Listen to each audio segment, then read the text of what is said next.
বিবাহ বন্ধনে আবদ্ধ হলেন শবনম ফারিয়া। শুক্রবার 19 সেপ্টেম্বর আসরের নামাজের পর পারিবারিকভাবে বিয়ের আনুষ্ঠানিকতা সম্পূর্ণ হয়। বিষয়টি নিশ্চিত করেছেন ফারিয়া নিজে। পাত্র রাজশাহীর ছেলে তানজিম তৈয়ব। তিনি বাংলাদেশের একটি বেসরকারি ব্যাংকে অ্যাসিস্ট্যান্ট ভাইস প্রেসিডেন্ট হিসেবে কর্মরত।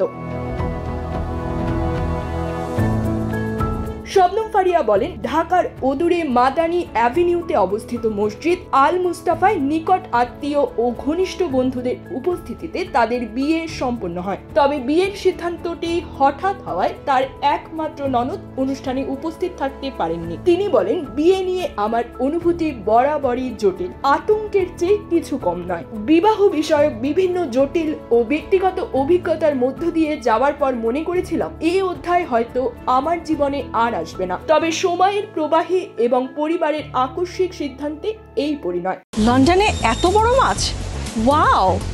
মাছে ভাতে বাঙালি, আর সেই মাছ পেতে আসুন লন্ডন ফিশ নেটে। জি হ্যাঁ, ইস্ট হ্যাম পুরাতন টাউন হলের সন্নিকটে আপনার প্রিয় মাছের সম্ভারে ভরপুর।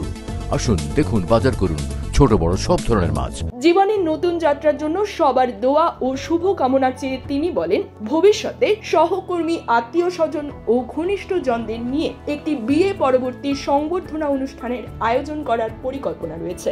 শবনম ফারিয়া ক্যারিয়ারের শুরু করেছিলেন মডেল হিসেবে, এরপর জনপ্রিয়তা নিয়ে পা রাখেন অভিনয়। একক থেকে শুরু করে ধারাবাহিক নাটকে অভিনয় করে দর্শক প্রিয়তা পান তিনি। অনম বিশ্বাস পরিচালিত দেবী সিনেমা দিয়ে বড় পর্দাতেও অভিষেক হয় শবনম ফারিয়ার।